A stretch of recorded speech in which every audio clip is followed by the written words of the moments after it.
amazing. Hello, everybody. Welcome to our first live show for the fourth era of Catch Up Book Club. What's it called? Faithfallalong? Is that why we're here? Faithfallalong, yes. So today we're going to be talking about Malice by John Gwynne, which, how do I normally start these? Do I normally do a synopsis? Because I actually don't want to. I don't know what my synopsis is for this yet. Like, I'm not prepared. Why would you give a synopsis? Everyone has read it. Well, yeah, I mean, that's fair, actually. That is very fair. I'm pretty sure you've made me give a synopsis before in a live show, though. Me? Yeah. I don't have Sandra, that sounds like something you would do. I don't have anything. I don't. That's so funny, Sandra. I have no recollection of bullying Becca. Funny that, isn't it? Funny. No, that's what I do. I do that backstage. Sandra also just forgets what happens in the book anyway, so she needs you to remind her so she can have an opinion. I took pages of notes for this one. I'm just gonna say, so I remember. Guys, not to scare everyone, there's 231 people here for a book club live show. That's insane. That is insane. We need to behave. Yes. We'll start off because this is the first live show of this era. We will start off with everybody introducing themselves, their channels, all of that. Oh, wait, introduce yourself, your channel, and your brief non-spoilery thoughts with your star rating. Sandra, go. This is like when I first day in class, you have to say who you are. Like pressure. Yeah. I'm Sandra. My channel's name is Got a Thing for Things. And I read this before. I gave it a 3 the first time. I gave it a 3 this time. I was honestly a bit bored throughout the whole thing, except the last 100 pages. Yep.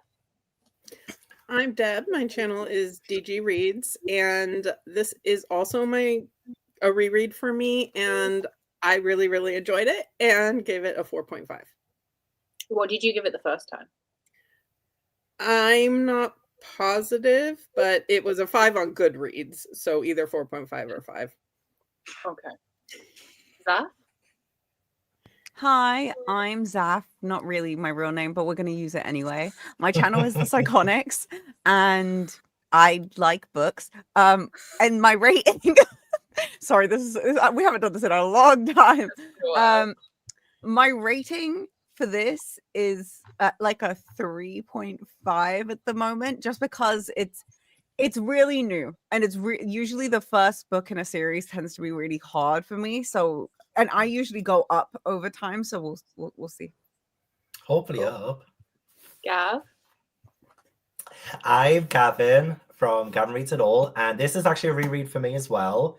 And the first time I read it was because of Aaron, and I gave it 4 stars the last time, and I'm going to give it 4 stars again this time. I really enjoyed it. I liked it a lot. Although I will say I do have some criticisms, but I think because I'm the kind of person who doesn't really have the brain capacity for fantasies like this half the time, it was easy enough for me, but there were still things I struggled with. Cool. Aaron is coming. She's running a little bit late, so she can introduce herself when she bothers to show up. But I am Becca from Becca and the Books. You are here on my channel. Hit the subscribe if you haven't already. And I give it a low 4-star rating. I liked it a lot. It was very reminiscent of everything that we've actually read for Catch Up Book Club today. Like it's very on theme, I feel, which is both a good and a bad thing, I think. And it didn't blow me away because of that. And I think it has some like debut author issues, but I did really enjoy it, and I have theories and hopes for the future. I mean, I know a lot of people say that it does get better as it goes on, so that's pretty much a given. So like a low 4 is a strong start. Somebody did ask, there's far too many people here, so I can't find it now, but somebody did ask if anybody has read the entire series, and I think Sandra and Deb, have you read all of it? I read the 4, not the later trilogy. And for me, I struggled more as they went on because you add POVs, and I waited too long between books. So I don't think I'm going to have that issue this time. I think I will enjoy it more this time around. I read through it all, but then I lost interest by books. I have no recollection of what happens in the end, because I was just at that point, I was just like, why am I here? And then I put the whole series in Closet of Shame, but it's now out of Closet of Shame because yeah. Did you But read? I'm Have you just read the first 4, or did you read the other 3 as well? No, I never got to the other 3. Okay. It's Yeah. interesting because this reminded me a lot of The Realm of the Eldlings, actually. I read I've got a physical copy, but I prefer reading on my Kindle, and the first one's on Kindle Unlimited in the UK. But at the end of it, it has the first chapter of the first book in the next trilogy. And I remember when that happened, when we were reading Robin Hobb, and there was a massive spoiler. And I was like, wow. Oh, she's here. Hey. Aaron, introduce yourself, your channel, and tell us your brief, non-spoilery thoughts. Okay, I'm on the spot. Hello, friends. Yeah, my channel is Booked and Busy. I'm your favorite dude bro fantasy girl. I was your favorite dude bro fantasy girl. Wait a minute. You're my favorite. Okay. All right. My non-spoilery thoughts on Malice. This is a reread for me. I read the whole series for the first time in 2021. Absolutely loved it. And going back to it, having read the whole thing is very interesting. And for this to be a debut, I'm just so surprised for someone who doesn't have a background in writing. And the best is yet to come. Let me just say that. Okay. Did you reread as well? Mm-hmm. Okay. It was a very light, overview reread, but it was a reread nonetheless. Okay. I don't even know where to start in terms of like an actual discussion. Is y'all doing our ratings already? Or if you did, We're done now. We're done with the live show. Bye. Is me, Gavin, and Deb gave it 4. Sandra and Zach gave it 3. Oh, interesting. So I gave it 4 on my first read. Sorry, I just want to caveat. I do usually go, like, if I like something, I go higher over time. It's always the beginning where I struggle. So, like, I don't hate it. Don't hate me. That's fair. I feel like the first half is pretty slow. If you don't like slow, the first half is pretty slow, and then it picks up. But I happen to like slow. I also like slow. So I guess we'll jump right into characters, and I think it makes the most sense to start with Corbin, because I would say he is very clearly our dominant character, because pretty much every other chapter is from his perspective. What did we think about him in general as like the protagonist? What were the He's vibes? Jon Snow.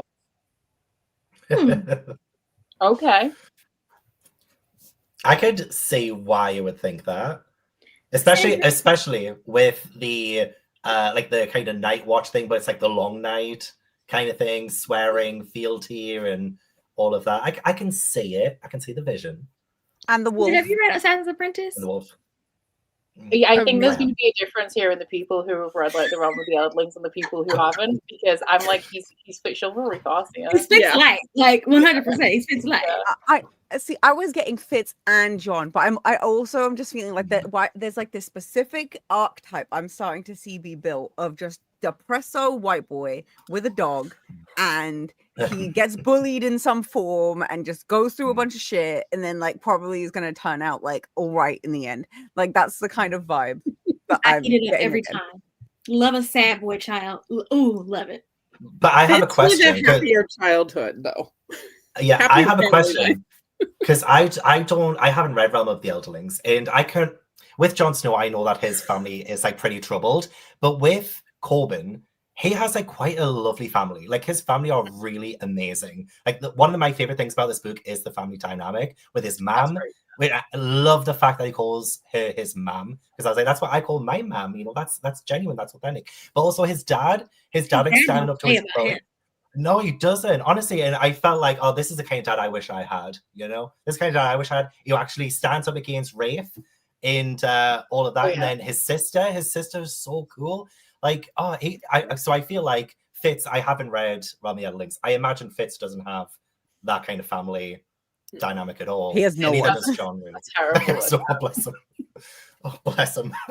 Whenever you're thinking, it's worse for Fitz. Oh, yeah, God. no matter what you think, it's worse for Fitz. That is the running theme. Like everything is so much worse for Fitz. You've not met a depresso white boy in a fantasy book until you met Fitz. He is the depressed white boy. But actually, he's not even white, so that's a whole other thing. But he is the definition of depression. So I guess while we've already brought it up, I know we had a brief discussion backstage about how this is pretty much like every fantasy series that we've ever read. Now, when I was reading it, like the reason why it's like a low fall for me is because it didn't blow me away because it has so much of everything else that I've read. Like it wasn't unique really in any particular way. It reminded me very much of like reading Skyrim, which is a game if nobody's played it. But I mainly chalked that up to it being because I went to an interview with John Gwynne recently, and I know that he wasn't a writer, he was a professor. He took some time off work to look after his daughter because she sadly passed away now, but she was like very disabled. And his wife kind of like encouraged him to write a book during this time. So I don't know what he's read, like what his background is in terms of reading, but I saw elements of Wheel of Time in here. Which I'm interested to talk about actually, because I feel like there's direct comparisons to Wheel of Time for I think at least 4. Gavin, I don't know if you count as having read Wheel of Time. Maybe not.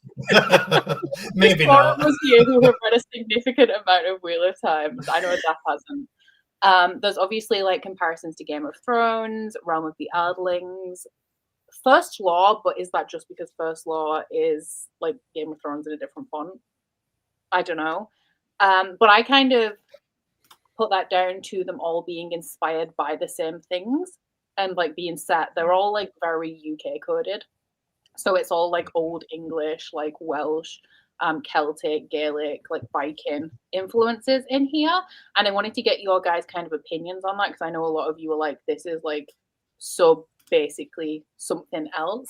Whereas I thought it was more like they kind of just all drew on the same inspiration. I actually interviewed John Gwynne back in 2021. I will link that for anybody as well. After the live show, you will find it in the description box. When Shadow of the Gods came out, and he's a big historical fiction guy. So he's read a lot of like Connie Goulden, that type of stuff, like Bernard Cornwell or Bernard, I think is what y'all say. He really likes legend, David Gemmell. And like if you read like historical fiction, it's very much fantasy. There's just no magic. It was like the wars, the Danes, or whatever. And he also is like a Viking reenactor. Like if you see a picture of him, you've seen him like with big weapons and in chainmail. Like that's a big thing that he does. And like he did a family photo shoot with his family, like all dressed up in like old, like I guess it's like old. Yeah, they're very serious and stuff. Like it's cool. Yeah. So he like pulled from that, and I think that's part of what he taught is like Celtic, Danish, lore, and like history. So it's and someone mentioned Lloyd Alexander and like the Icelandic saga, all of that. So he pulled a lot of like historical fiction stuff. You read a lot of like historical fiction of that type into this series. I feel like that's what every oh my god, so cute up. I feel like that's what every fantasy author kind of does. Like even George R.R. Martin has taken inspiration from history. Like even like say like no spoilers for that series, but if you know like Red Wedding, I feel like even in this book there was like a moment that felt a little bit Red Wedding-esque. But I feel like that's because in history there is almost always some kind of betrayal, some kind of thing that happens that leads to such an awful bloodshed, especially when you have like something as almost political in this one, because you have people wanting to usurp the throne, or you want people to have power and have land and all this, that, and the other. So I feel like it's going to be very, very hard to read any kind of fantasy at the minute without being like, oh yeah, they probably taken inspiration from each other, but yeah, they're all taking inspiration from history and taking little bits here and there. So I could totally get it. But like, yeah, with the Cub stuff, I was like, oh my God, I'm kind of like, what were they called? Direwolves or something in Game of Thrones? That's the only thing. Like I was getting all of that and I was like, I need to stop comparing, because I feel like if I just stop comparing, I can just say it as its own thing. And I think by the end of the book, I really do think it finds its feet. And I think definitely, I actually enjoyed it all the way through. I mean, it was definitely like pretty slow at the start, but I think by the end, it had like quite a direction that was quite clear to me. And so like by the end, yeah, I was like, okay, I think it's going to carve its own path now. And now I'm like more excited to get into the rest of the series because I have no idea what happens next. Some of the comments are saying that this is interesting, like some of the names translate directly into like Welsh and Irish, which is cool. Not surprised. Nethera's a twat. Absolutely twat. I don't like him. He started off fine as well. Mm. And when Okay, I want to say quick. Did y'all pick up on the gay undertones between Nether and Valdis? Because it was very apparent to me. That blood oath thing that they went, oh, let's do a blood oath. I was like, just get your cocks out. Well, you know what I mean? Just like that's what we're doing with this like word salad. Just get them out. Yeah, I definitely felt it. Oh, there we go. There's the Welsh one. So there's a lot of Welsh in here as well. One thing I was going to say was actually I was speaking to my boss at work because I had this out because I was reading it on my commute, and he said that Con Iggulden, the guy whose quote is at the front, he actually writes like kind of like history retold of like famous figures, like something about the Roman Empire as well as like Genghis Khan, etc. So the fact that someone like that is the person who was like their quote was from this book, it just also kind of reinforces this idea that like Gwynne is inspired by history and clearly like aligns a bit more with people who are interested in that kind of stuff. And I think one thing that's definitely clear throughout this is it's very, very politico heavy, and then like to a degree it's kind of showing the people who have to deal with the like essentially the decisions behind that, but it's very like it feels more political than I assumed it would from the blur, because I thought it was going to sit more into the everyday, but the main things that like stay in my brain is all of the like politics and the power plays as opposed to just like how it affects the everyday man. Is the blur for the book is like you're not supposed to know who is good or bad? Because It's someone said obvious. that. And I'm like, is that not obvious for like the gecko? Because that annoys me the most. It's like, who is good or bad? I'm like, the first chapter of each of those people that where you see them, you're like, so this is that person. Okay. Yeah. You know what? I a little bit longer to get to it because I thought like I didn't see where Nether was going until he was already halfway there. Because, well, to be fair, like we're all fantasy readers here, so obviously going into this, very clearly noticing there's so many character perspectives, but Corbin is every other one. Kind of indicates that he is the chosen one, so he's the bright star, which means that the guy who thinks that he's the bright star is probably the other guy. Which seems to be like the route that we're going down here.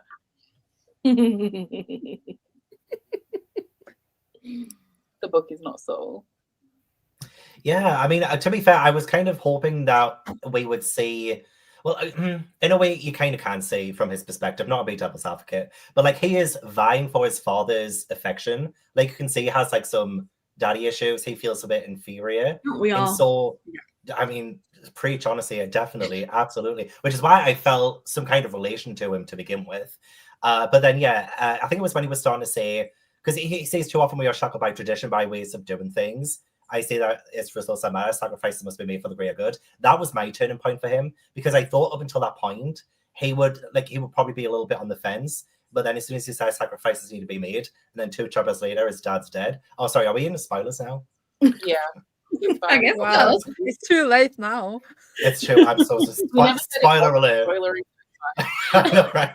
Spoiler from the get-go. But I was kind of like, it isn't exactly subtle, but I was kind of rooting for, I guess, maybe a good outcome for him. But I feel like it's more interesting to see him be a little bit more ruthless, like, because I wanted him to win his dad's affection and get all this, that, and the other, but yeah, as soon as he was like, okay, sacrifices need to be made, I was like, okay, this is going to be the point of no return now. You're going to be going down a very slippery slope here, fella. So yeah, thumbs down. I didn't do a thumbs down, but thumbs down. I don't know where that came from. If you're looking for this book, I believe that this book is Master of Sorrows by, is it Justin T. Cole? Wouldn't start it now.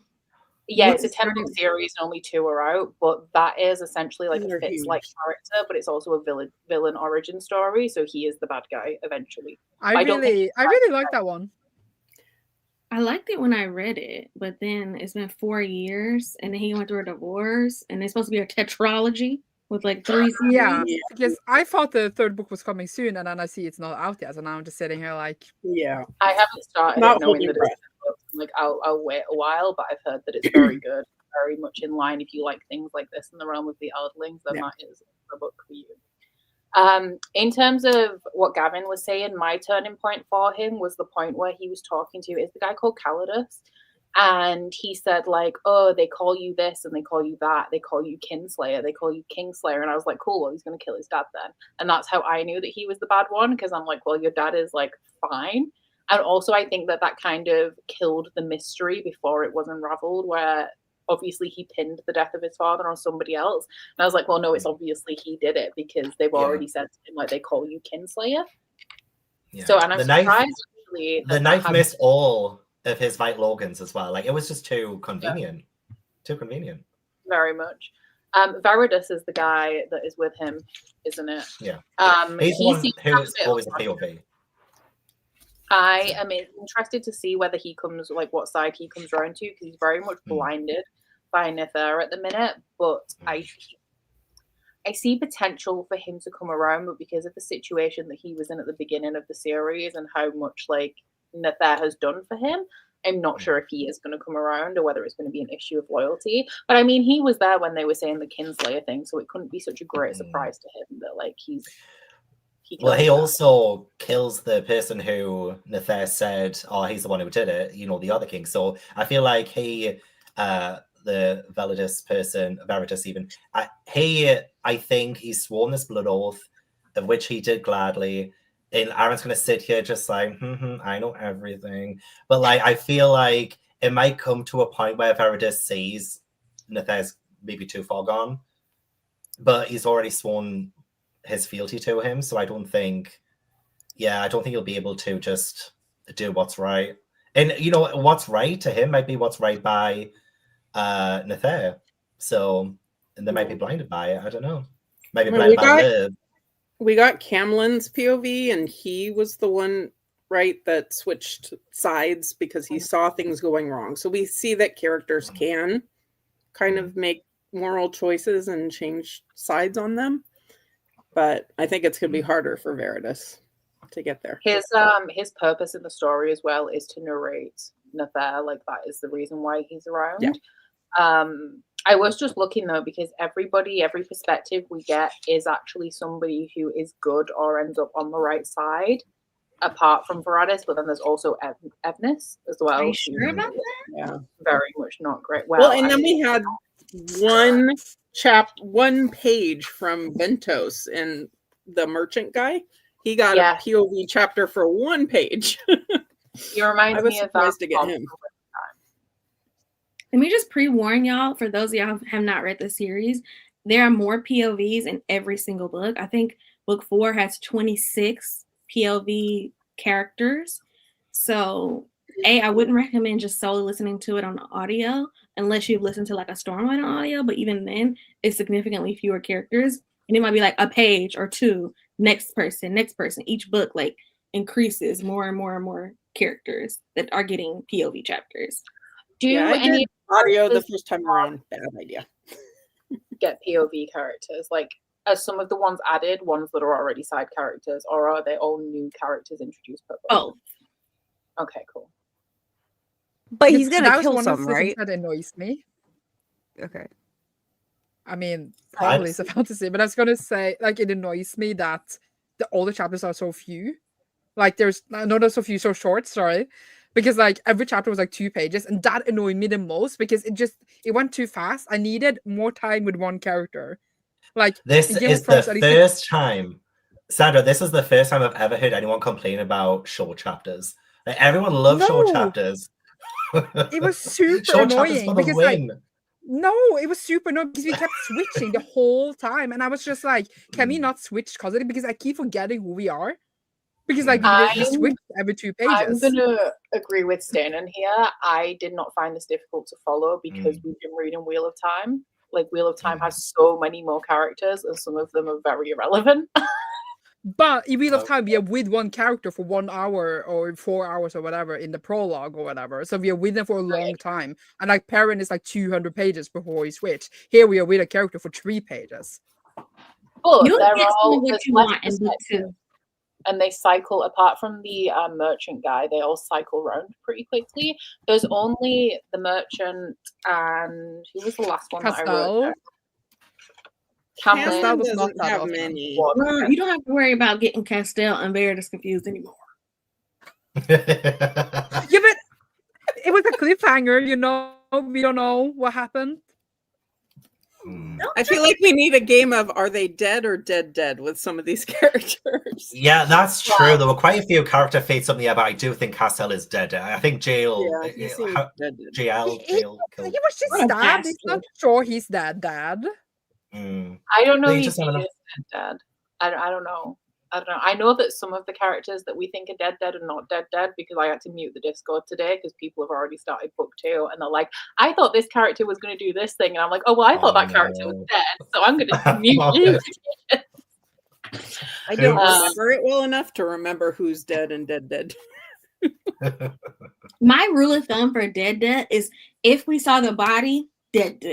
If True. the body disappeared or something, they're coming back. Yeah, the sister disappeared over the side of a wall, but we didn't see her. So I'm saying this in like the nicest way.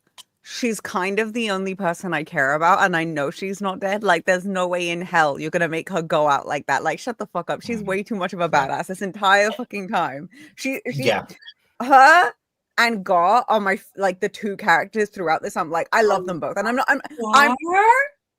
I love Gar. Gar is Burrage, but better. And I say that as a Burrage stan.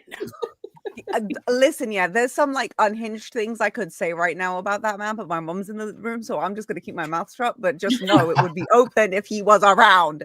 Gar, oh my god, I love him. And like that's like a theme in this series of like this intense loyalty, even beyond possible reason. You see that with like Veritas and Ether. You see that with Macquin. We gotta talk about Macquin and Castell. You see that with Gar and Corbin, and like you will continue to see that as a theme where it's like, I don't care if he's right or wrong. Like I'm 10 toes down, standing by his side. His like character only got better and better the way that the book goes on, and then like I guess we can talk about him because he has some secrets that he is hiding. Yeah. When was it? Because someone comes and like I need to ask a question. Someone comes, not in that way. Someone, it's you, so you got to be sure. someone arrives at the place, and Gar is like avoiding questions about where he comes from. Like, why is he avoiding questions about where he comes from? Like, is that what you're referring to, Becca? Yeah. So I have gathered. Right? This is what I have gathered. He's Jahar, which I don't know how that's how you pronounce it, but the fancy sword guys. He's one of those. Macquin, who turns up, who is the counselor of the king that Nether kills, and then he turns up and he's talking about Corbin and he's like, oh, you're gonna keep him safe. That is his father. And he is that's what I'm getting. So right near the end, Gar talks to the guy who is like the leader of the Jahar, who is with Nether, right? And they're like, oh, where's this guy who is called Tukul? And I think that's Mikul is his name, the counselor. So I think that's him. And then he says, like, Gar refers to him as being his dad, that guy, who is the lord of the Jahar, is what I'm looking at Aaron, and she's like looking at me like I'm crazy, so maybe I'm wrong. Are you doing spoiler vlogs for this? Are you doing spoiler vlogs for this series? No. I'm sorry. I always get on them halfway through because nobody watches them, and they bore me. I get bored of making them. I hate editing them. Yes, Jenny, I have read the whole series. Ruin is my favorite book in the series. It was the favorite book I read in 2021. So let's see if I can, now that I know everyone's names, let's see if I can say this clearer. He's fighting with the guy who is the leader of the Jahar. And the leader of the Jahar mentions a guy called, it's spelled Tukel, and he's like, where is he? So they've been looking for Mikul this entire time and trying to find him. But obviously, if Gar is one of the Jahar, he would know this guy's real name, who clearly has some other sort of identity, which King Aquilus alluded to earlier when he said to Nether, like, he's not just my advisor, he's somebody else, and I'll tell you all about it. So then he left, and obviously he's involved with this thing with Gar. And then the guy who's the leader of the Jahar was saying, like, Gar was telling him, like, you're not the leader, this other guy's the leader, and he implied that he's the son of the leader. who I think is the counselor. Okay. Well. Okay. Interesting. I don't know what to say to that. Sure. She I do think sounds Tara's smart. big. I'm gonna listen to her. I'm just gonna go with what you know what she said. Well, somebody agrees with me, so it must be right. All right. I don't know if y'all know in the comments, but most of us have read Malice before, and at least one or two of the other books. Becca and Zap are the only people who are reading this for the first time. It's like everyone is so quiet because it's just like, okay. The way that I they was talking, it was kind of like they want us like we're supposed like it's like he was putting something down and I was picking it up. Okay. I don't know what anyone looks like, how old they are. The only indications that we've had, I feel, is their relation to other people. Yeah. Like you'll get stable master or you'll get counselor of the king, which I really do wish I had a glossary of characters just to know what everyone's job was, their occupation, their age, their family ties, everything. In the second book, on the first pages, if you had a physical, there's a character list. I need to get the rest of the series. Yeah, you do. So, like, obviously, it's not we read the first one, as you like, there's no spoilers. So there is list of characters. It was just hard to that's follow because there was so many like counselors to the king, and it's like, oh, this person was a king of this place, and that was hard to follow for me personally. Okay, Gavin. So you know you've been in your romantasy era recently, right? You know how when the love interest is introduced, before you even know that the love interest is like 6'7", tall, dark, long hair. When you hear that, that's an important character. If they don't get any description, you don't need to worry about it. Forget about them. I'm just gonna be supported here. Gar said he's the son of a lord, but the man who's joined Nether killed his father and has taken the lordship. Oh no, but that means that the father's dead, which would make him not the counselor. But then that guy said he didn't say that he was dead. He said, "Where is he?" He asked where he was, implying he's not dead.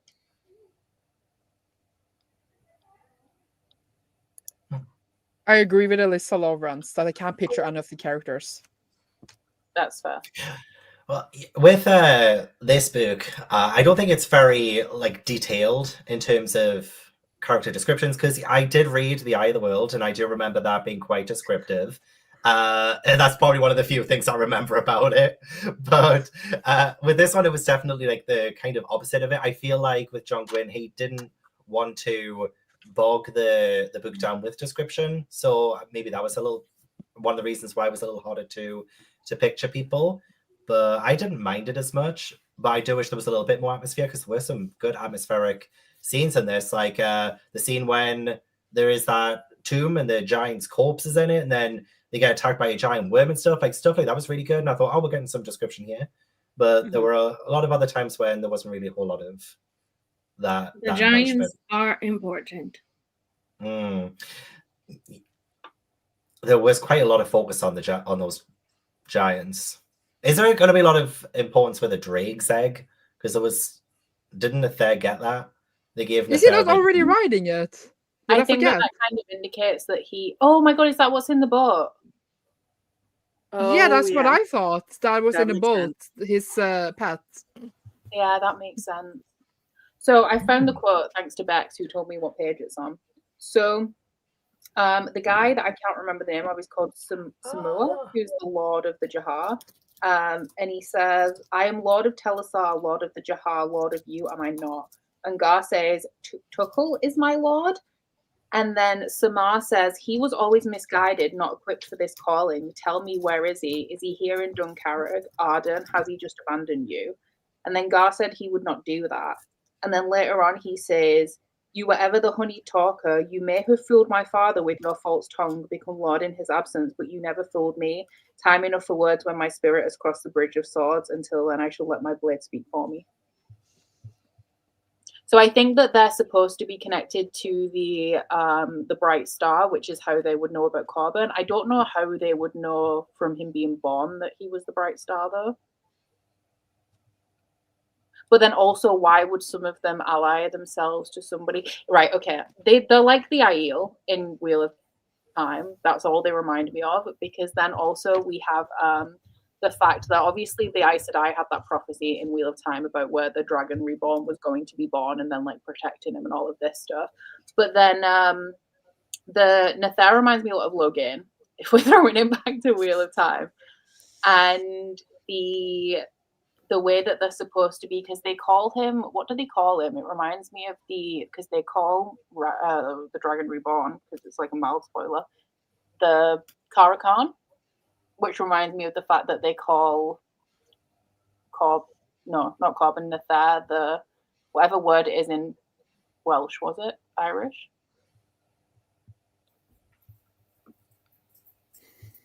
Thinking of Dragon Age, that's funny. Sorry, there's a character in Origins called Logain, and I was like, Logain? And then I realized, hold on, this is a completely wrong franchise. For y'all saying I don't have a good poker face, this is my poker face. It just doesn't look poker face because this is easier for me to maintain. Thank you. I have a very expressive face.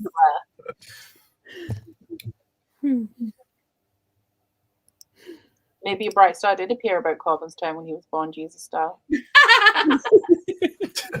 But was he, because obviously Gar was there to protect Corbin. Was Corbin actually like the son of the blacksmith Rip and like his mom? Or was he like just put there? He is, because his dad at some point says, like, because they say something like, continue to treat him like your son or whatever, and he says, he is my son, he's my blood. So if he's not his son... But did he say he is my blood? Was it more like he has become my blood, or is he actually his blood? I think him Corbin saying is he his is son. my blood means that they are actually related. He's his son, but not confirmed on the mother. Oh yeah, that's another You got thing the that mom. reminded me, because there's different sects of the Aiel in Wheel of Time, and the Shido would be like the version that are with Nether, and then the normal Aiel would be the ones with actually looking for the bright star. Okay, the mom There was was just giving birth. Not me just like forgetting this completely. I was gonna say there was a lot of like prophecy stuff in here, especially about two born in, where is it? It was like two born in blood, dust and ashes, shall champion the choices, the darkness and light. So there was like a lot of stuff about things happening, and I think that's coming. Stuff about like the Black Sun.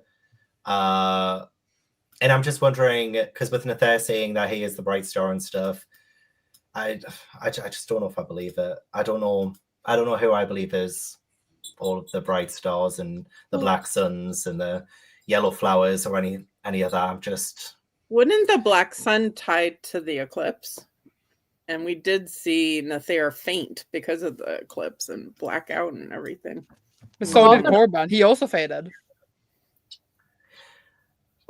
Well, it all seems to be tied to their dreams, because Corbin's been having dreams, Nether's been having dreams, and Brenna said something about the dreams being some kind of like spirit realm, or like you're able to walk the other world, so people can see it or even visit in our dreams, a world of spirit.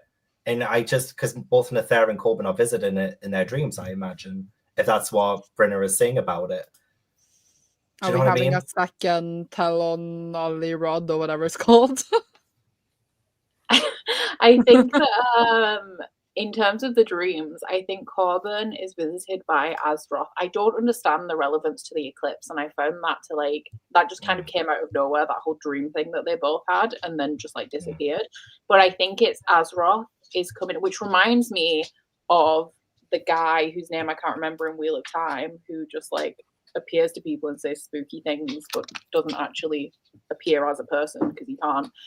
But yeah, I think it was Azeroth in that dream, and it actually reminded me, because that guy that they all think is Benalim, which is an angel, there was the people in the dream that were like a leathery demon version of that, and I think that guy Calidus is actually a leathery demon one, not an angel one, who's allied himself with. But it's like, it's not Nether's fault, because he has been led to believe that he is the bright star, and I guess because he's an arrogant, privileged prince, he's like, oh yeah, of course I'm special, and all of this stuff must be about me, so like I've got to go along with it.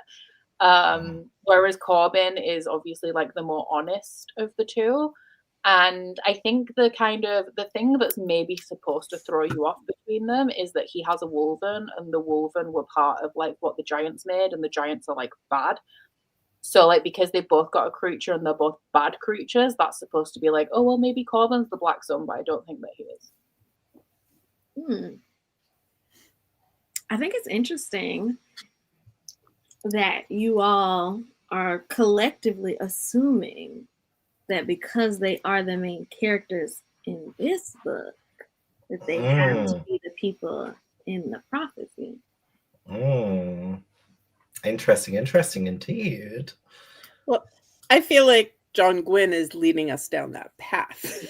Like, he's not being Mr. Subtle.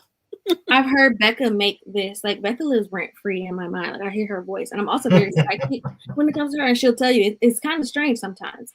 But she'll say this thing. She says it most often about Brandon Sanderson, where it's like he'll present you with all these things, and then he'll focus on this one thing and lead you down the path of this. But he'll tell you what's really going on, and he'll sprinkle it in. But he's got you so focused on this that at the end in the Sanderlands, he pulls it back, and you're like, well, it couldn't have been that, but it is, and it was this whole thing the entire time.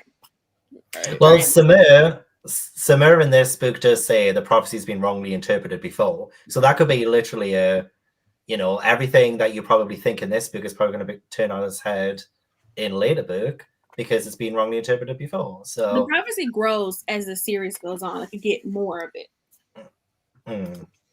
Also, Sivan, however you pronounce her name, the sister. It annoyed me that all she did in all her chapters was like overhearing conversations. She did more than that. No, that's all she did. And that annoyed me so much. And that she was the only female character in the book, and the only thing she did was spying on people. I will say that I think that her only purpose in this book is to see Corbin from a different perspective. But I do think that John Gwynne is leading you to believe that that is her only purpose in this book, and that isn't her only purpose. He's just making you think that because she's the only female main character, she's only there in service to the male characters. But I don't think she's dead, and I don't think that is her purpose. No, neither do I, but she still annoyed me. It still annoyed me how it was written. Sorry, Galen. But we see her with more agency from other POVs. Like, we see her being a badass at places, but it's not usually her narrating that. Literally, from more female POVs in future books for people who are. But in defense of her, though, literally chapter 7, page 63. She literally beat Rafe black and blue. She said, well, I don't remember very clearly, but I did knock him over and punch him a bit and kick him. She defends her brother so much.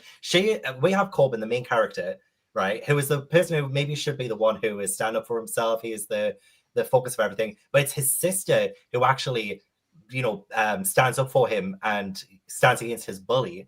And she's like very proactive in that approach. And I feel like she definitely highlights something that Corbin wishes he was, especially at the beginning, because when we get to Corbin's character journey and character arc by the end of the book, when he is, he passes his long night, he is standing up for himself, he's fighting back. I feel like he would not have been able to do that without his sister being there the entire time, which obviously you can also argue, oh, well, is that her only purpose? I do think that, it's probably still a little bit too early to call on her character. She probably does have a lot more to come.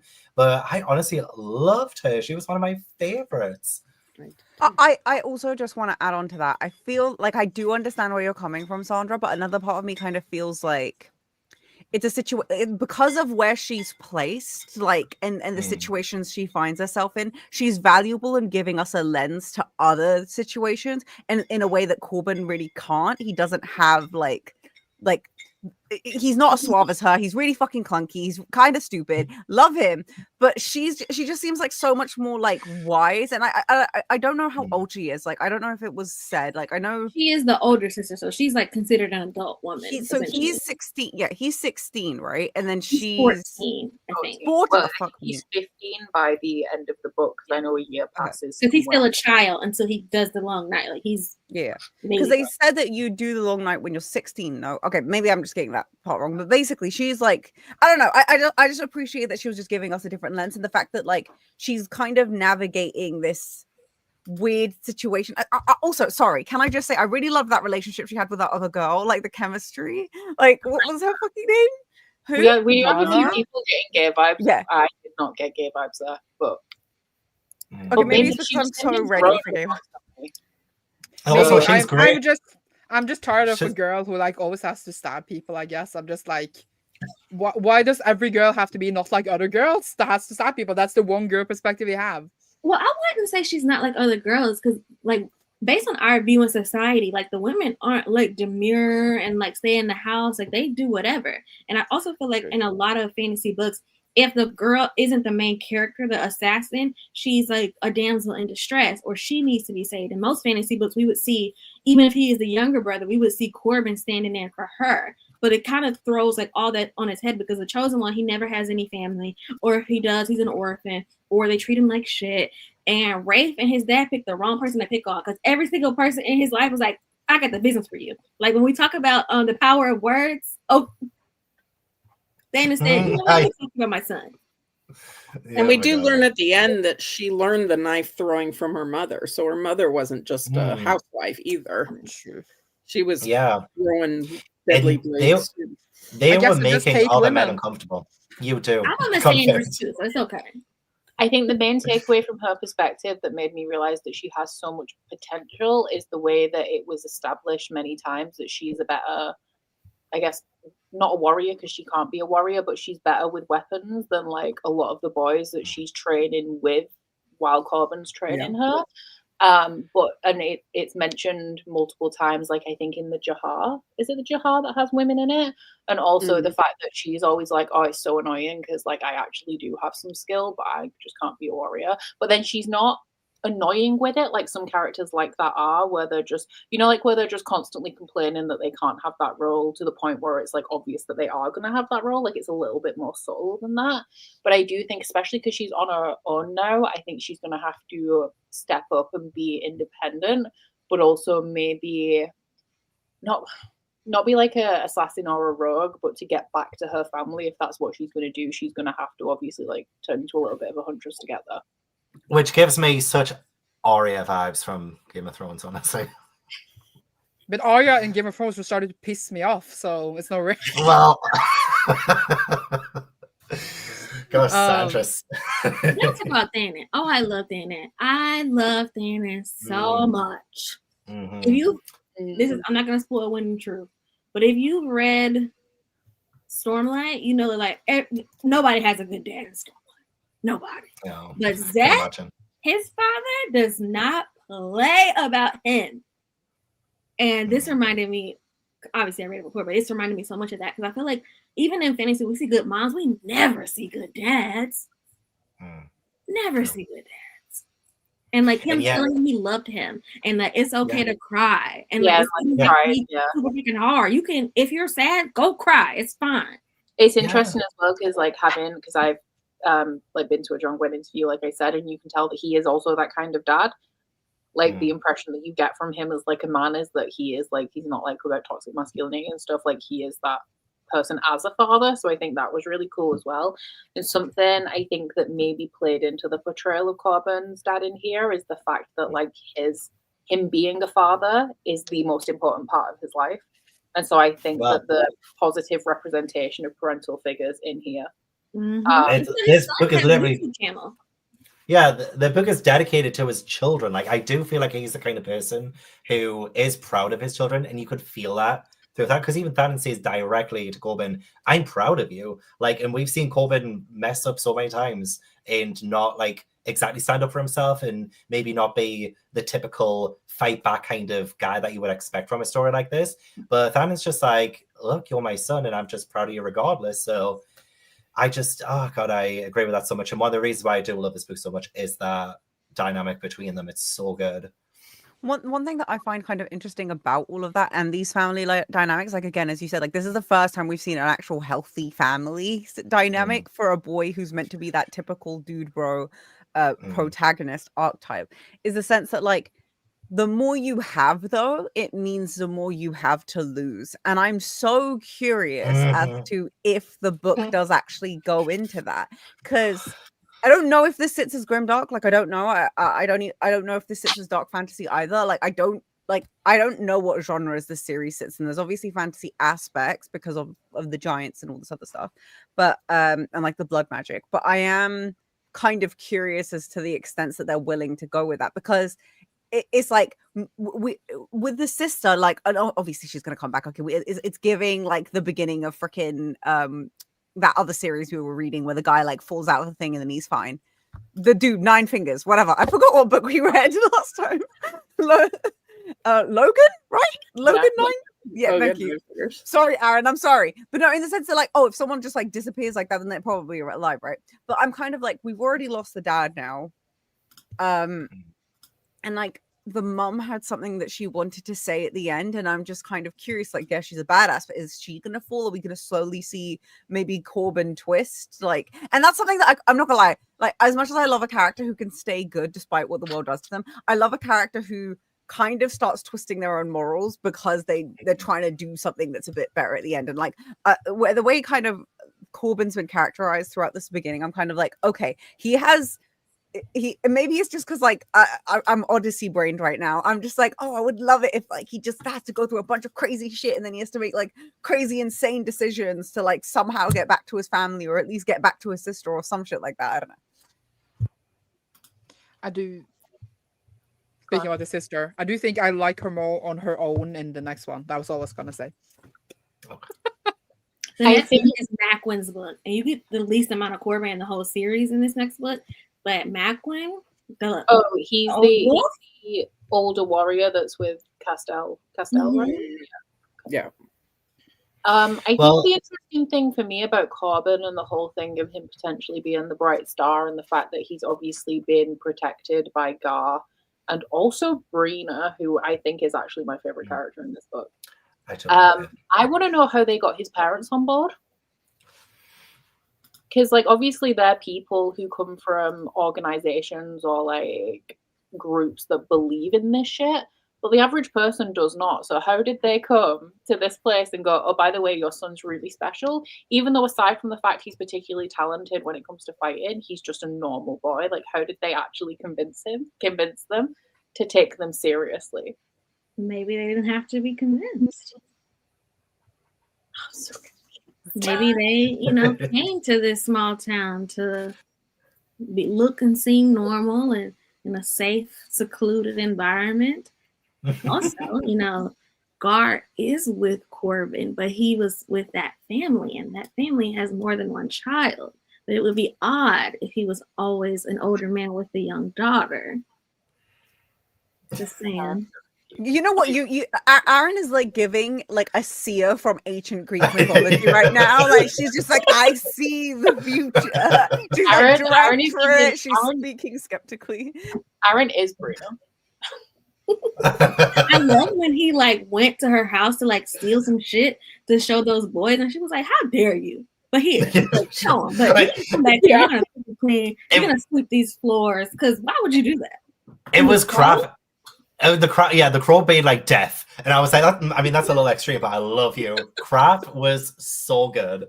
That little dynamic between Brina and Kraft, amazing. There's so many fun animal companions. Yeah, in the series. Storm. We got Storm, we got Shield, we got the Crow, we got what's his name, Buddy, Bud.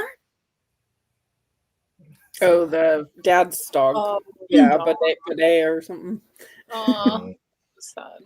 There's a lot of sad dog stuff in here, which is there literally was. I was so scared for Storm when she attacked Rafe, and Corbin had to let Storm go, and he had to hit her with the practice shield, and she yelped. I was like, I can't do it. If she dies, I swear, gosh, I can't do it. Becca literally texted me, is he gonna be reunited with this wolf or not? Because I will DNF.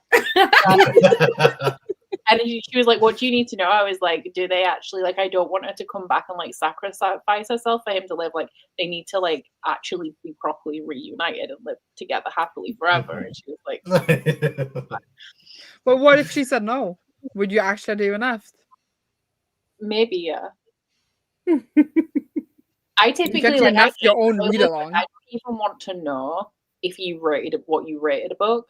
Because, like, if Aaron gives a book 5 stars, we have pretty similar reading tastes when it comes to, like, fantasy. So that means, like, a certain, like, I can fill in the gaps of why she gave it 5 stars, and that's too much information for me. Like, I don't even want to know that. So, like, I normally, like, hate spoilers in any way. Like, I don't even want you to breathe about the book near me. But in regards of to things like that, like, no, I just need to know.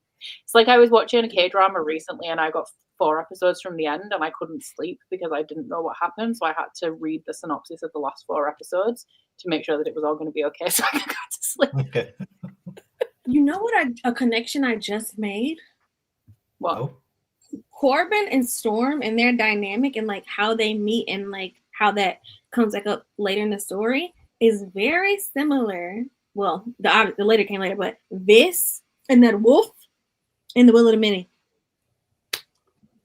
Oh. Yes, no, I clocked that. I 100% clocked that straight away, because the way that it's not really a spoiler for the Will of the Many, because at the point with the book that released, it's such a minor part of the plot, but essentially how Corbin saves the wolf, like, because it's being sucked into mud, is exactly the same way that a wolf is saved in the Will of the Many.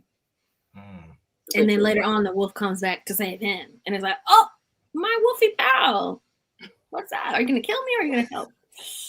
I was surprised in this that it was actually the cub of the wolf, not the wolf itself, that ended up being his companion based on that. What about one? Do we trust him, the son of Avnis, that is with them? I think that we do. I trust him at this point. Because even Evnis has been keeping things from him, so obviously not that Evnis doesn't trust him, but obviously, like, he's not been brought into the fold as far as we can tell. So I understand why he would be like not wanting to stand with his father. I missed this one because one said that he had someone that then that they lost them. But who was one with? Do we know? Daph's sister, Beth Ann. The fisherman's daughter that died at the end, and he was holding her before he went with them. I just totally was like, oh, character names, but yeah, okay.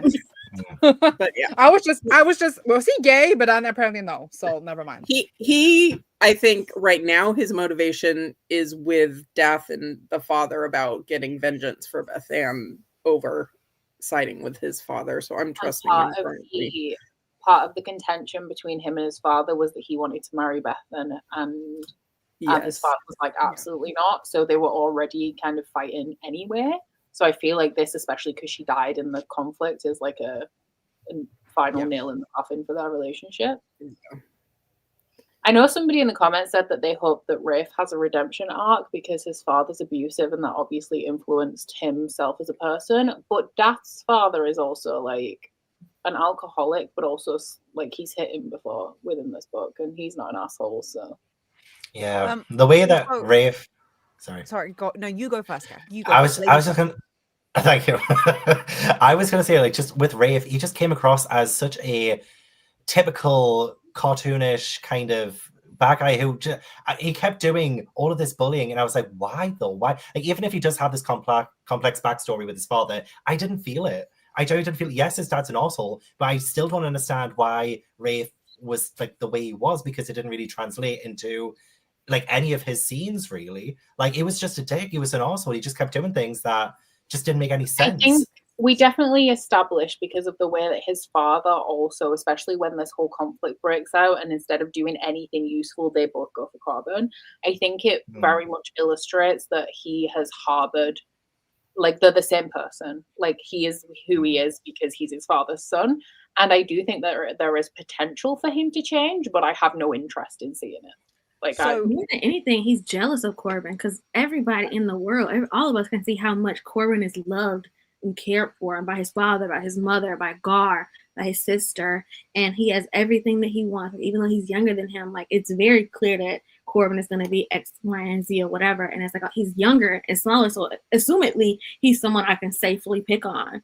But no, because Cylon, Thanon, they do not guard, none of them play.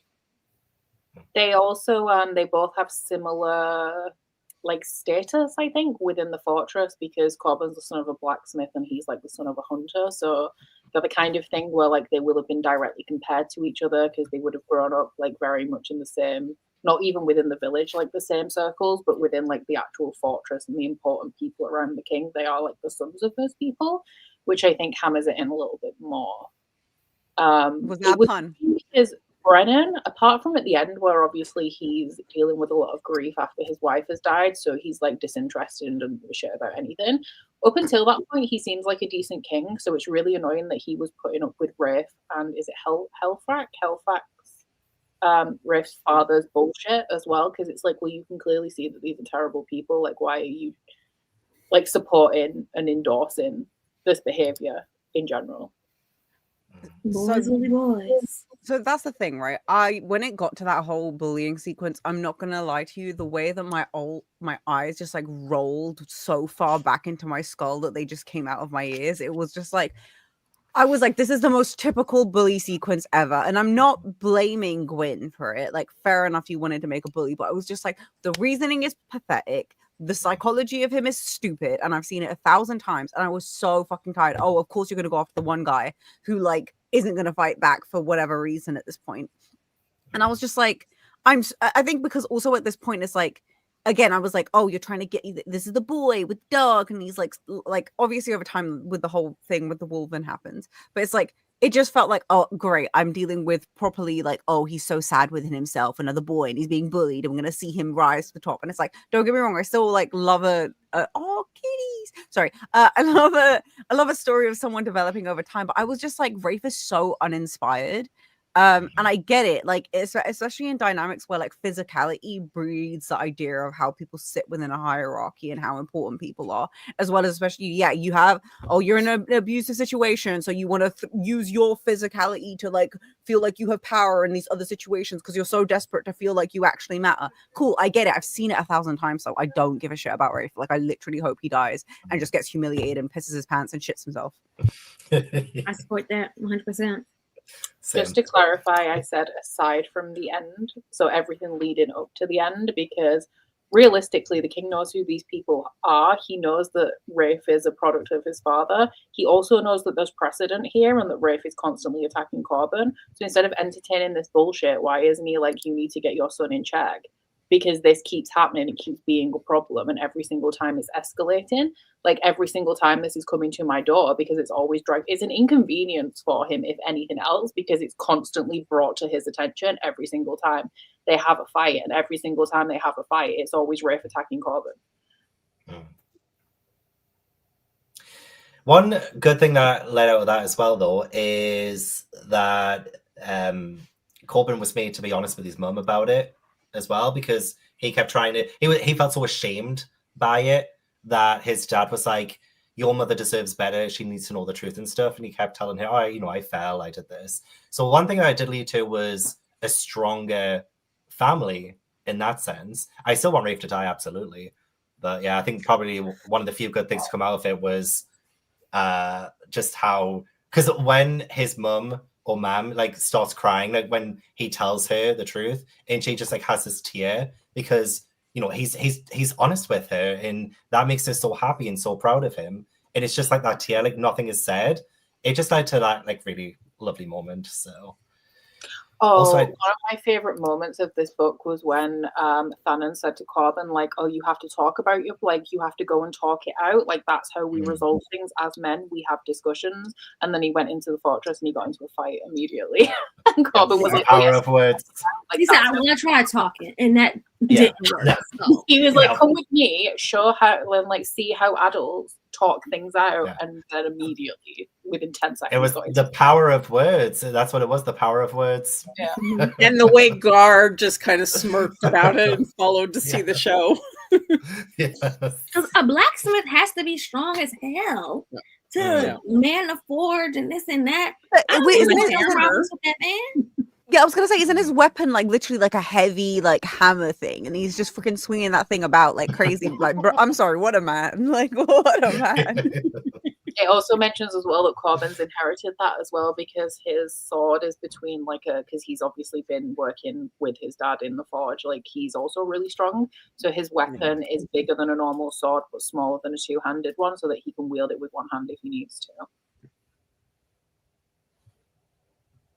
There was also something else that I really liked is when Rafe demands a duel and Corbin like literally like bests him in about 10 seconds. It's like about a paragraph and he's like, cool, it's over. Yeah.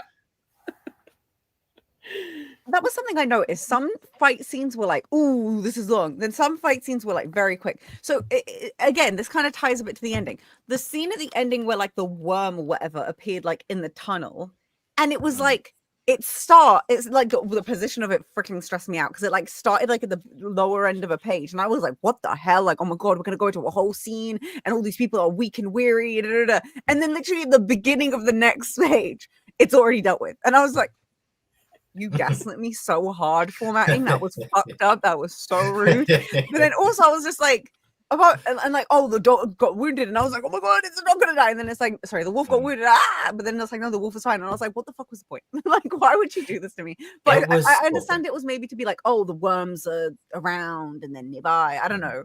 But I was just like, that was so like unnecessarily cruel and also very quick. Like I found, I think after the long ass like fighting sequence that we just dealt with, that everyone tried to get away from, to then have such a short sequence for the worm was a bit jarring for me. I think that, but again, like if this is his debut, I'm assuming that maybe it's like it could be an intentional thing, or it could just be something like maybe over time his length of action sequences potentially improves to work with it. Speaking of him being a really go on. Him being a debut, something that really pissed me off and it really annoyed me is how sometimes the chapters aren't in chronological order, and it was really irritating. So like the main example I can think of is when the like Adana, her mum, and Siwen, I don't know how to pronounce it. Adana, hold on. Rebecca Yarros read Malice. What? Go ahead. Idana, that's her name, the princess. Okay, go ahead. They go into the woods, and then they get attacked by everybody, and then it cuts to Corbin, and then Corbin comes to the clearing where they're attacked, and there's bodies everywhere, and then it goes back to his sister's perspective where they're being attacked in the clearing, and I'm like, I understand why you cut the chapter where they are attacked, because then it like you don't know what happens, and we skip to a different perspective, so you have to wait for it. But why go back? Why go forwards in time and then jump backwards again? And it kept doing that, and it was really frustrating. Like, I don't understand what the purpose of it was. Like, I understand where it's cut to create tension, but I don't understand the purpose of jumping backwards and forwards. I'm not gonna lie to you, Chief. I feel like that was literally just, I want to stress out my reader and I want to keep them reading, and I feel like this is a good place to end a chapter, but I don't want to go from one chapter and do the same character again, so I'm going to put another character in. And I personally am like, just do some like more the same character and over again. Who gives a shit? It's fine. Like, I feel like it could have jumped to like, because there's things that don't matter in terms of chronology, so we could have gone to Evnis, who killed the son of the king, the son of Owain.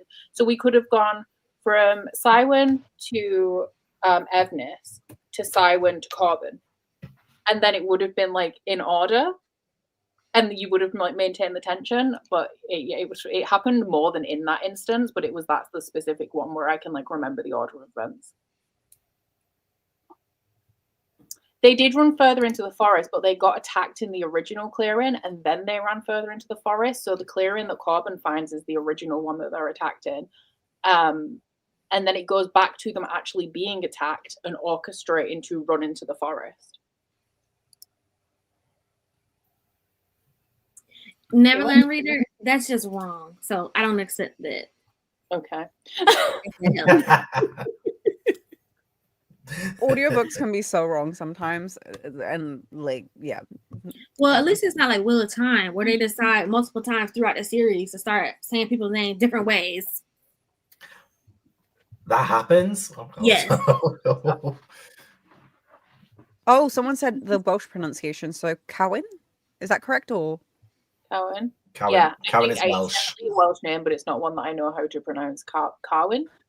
Separate, complete thing to everything right now. I love a Welsh accent. I genuinely love a Welsh accent so much. They sound so delightful. Like, I've never actually, I don't think I've really met Welsh people, but I really wish I did, so I could just listen to them talk, because I was like, damn, your voices just be like poetry and butter in my ears. Listen, Sorry, I read Kara. this 4 years ago. The pronunciations are locked in. Sorry.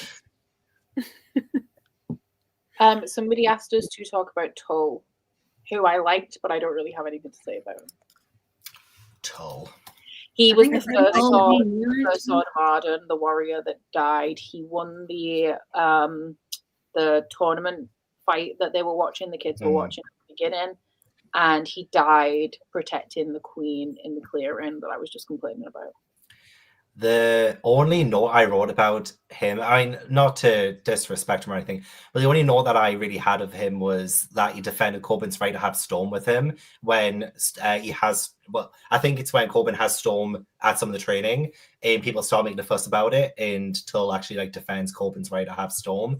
And that's when I was okay, I really like this guy. But then I didn't really, after that, I just didn't really have a whole lot. I feel like I had too many people I had my eye on at this point. And I didn't have Aaron's tip of just like focusing on the characters who have had that like romantic seal of interest kind of introduction. So I had my fingers in too many pies with these characters. I bet you did. Oh, so many. Oh, there was actually literally a part of this book where someone said, "Oh, if I go to sleep, I'll have what good is sleep if it means to spear up your arse?" And I was like, I'd be sleeping all the time in this world, genuinely. And I think that was Macwin or Castello or someone has said that, and I was like, this sounds like my kind of world. I did. Somebody said I expected a lot of the older characters to die. I'm surprised that Gar didn't die. I knew that his father or Gar would die, but I expected both of them. We need more fodder for the rest of the books, don't we? We need. I'm really worried about a lot of characters now moving forward, because I do think this was actually kind of a bloodbath. You know, we had. Who did we say her name was? Adana. Adana Holden, is the princess, I think. Yeah, the princess, and Alona is her mother, and Alona's dead. And there was so many people dying by the end of it. I was like, crap, it is like a little bit of a bloodbath. So I feel like there's still time. There's still Becca, time. what do you think about Camlin? He is a very Becca coded character. Is he the one that changes sides? Yep, he was the one in the forest. Yeah. I like a him. lot of people in the forest all the time running around. Is he a me coded character? I normally like the absolutely useless princes that end up having a point at the end of the series. That's normally who I like. Yeah, you have a soft spot for like useless men. Yeah. Oh no, is he a useless man? Poor Camlin.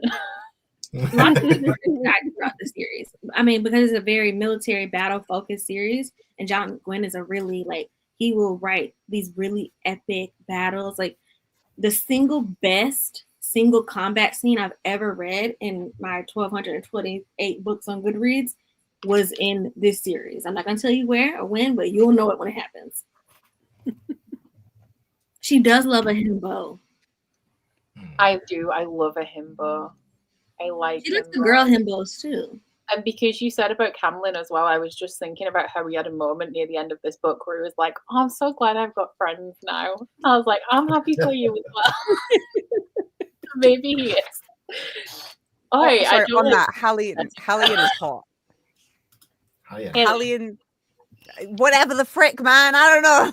My brothers. Yeah, they are Hallian, and Connell.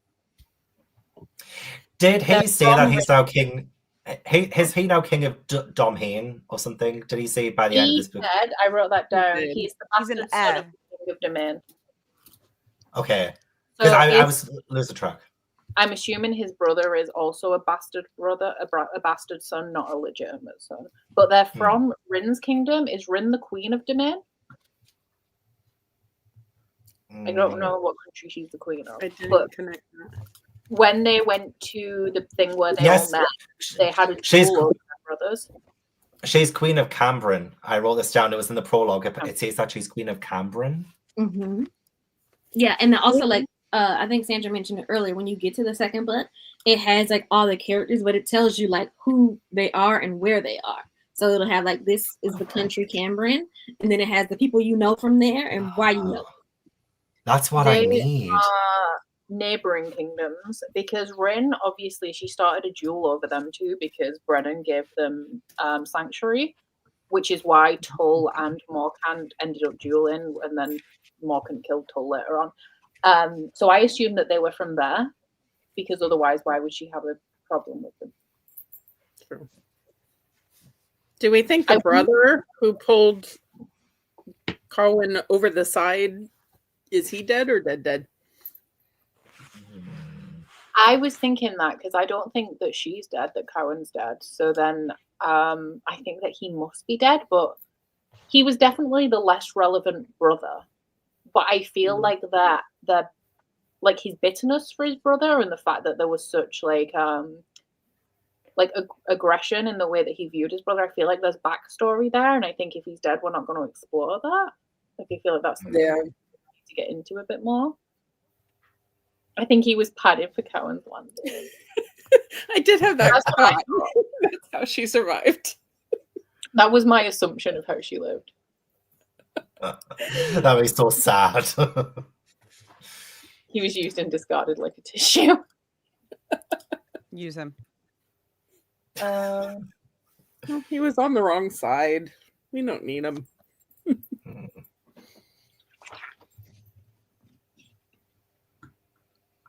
As a person who loves epic fantasy, I felt like we used a lot of the time in the book to build up the things. So I felt like the last 100 pages were great. But up to that point, I was like quite bored. And I was ready reading this with another friend. We were like reading a section every day. And we both agreed that like, while the last 100 pages were great, I just felt like it took so long to like get into everyone.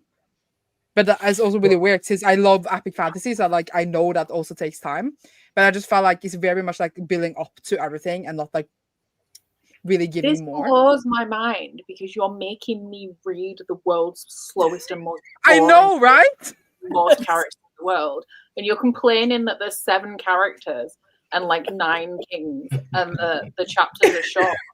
But oh god, But I was still bored. I was still bored. Prologue from Mr. Jordan with 75 characters who all have a line each is absolutely fine.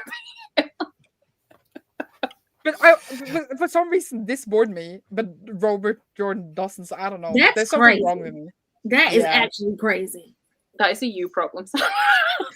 I was gonna say, like, look, people in the comments agree with me. Yeah, like two people agree with you. But like, my thing is with this book is that I loved the idea that we had such clear-cut goals and motivations for the characters. We have someone looking for a book, a cauldron. We have, these political things happening. We have these family dynamics being set up. We have the political betrayal, sons killing fathers. Like, all of that pretty much happened in like the first 300, 400 pages. Okay, I agree with you. When you summarize it like that, then it sounds really cool, but I was still bored. When I was just like, is something gonna happen now? I don't care You're anymore. so hard to please. You're so hard to please. Aaron's face right now is just killing me. I do find it interesting that like a lot of people, I knew going into this that there was a lot of characters. So what I did is I wrote for every character perspective, I have a page in a notebook. So then I can, so for Varadis, it says the first thing it says is that he's the younger brother of Krellis, and it has all of the countries that they're from. So when we were skipping between them, I could reference the page that I was on so that I knew immediately, which character it was that we were following, because I knew that there was going to be a lot, and a lot of people say they get confused because there's so many characters. I don't know if it's because of that, or because I guess I just knew there was a lot of characters. I wasn't very confused with them. But I do find it funny that I spent a lot of time, and I know a lot of people spent a lot of time, either trying to remember who all the kings are and what country they're a king of, and also remembering all of their names. And now it doesn't really matter because most of them are dead. So we spent a lot of time worrying about nothing. Listen, I read I'm all confused. If they're important, you tell me again. No. I wasn't confused with this book. As we start adding more POVs later in the series, that's where I started losing track of some of them, especially since I was just doing audiobook, which was a mistake. I should not have done that. Y'all know back in the day they used to confused, I pay just per wasn't word invested. for some stuff. So But not this, bruh. Like, I'm sorry. I'm not. Here's the thing, right? My thing. Go ahead.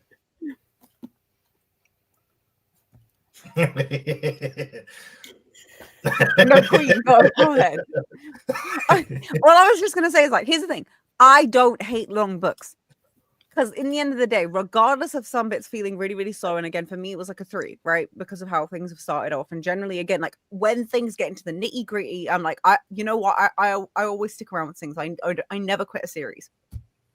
So I'm just kind of like, yeah, it was slow, but I'm also kind of like, I appreciate how much foundation we have to work with, because now I'm like, you can only go crazy from here. You've taken your time. You took 600 and something pages of my life to like establish all of this. I have faith in you now to build off of this and make shit go loco, because you had your stagnant time. It's over. Book 2 better fucking blow my mind, and that's my expectation. That's what I was gonna say. Go ahead, Aaron. Actually, because I was thinking about this when I wrapped up the vlog that I was filming and I was talking about like my final thoughts.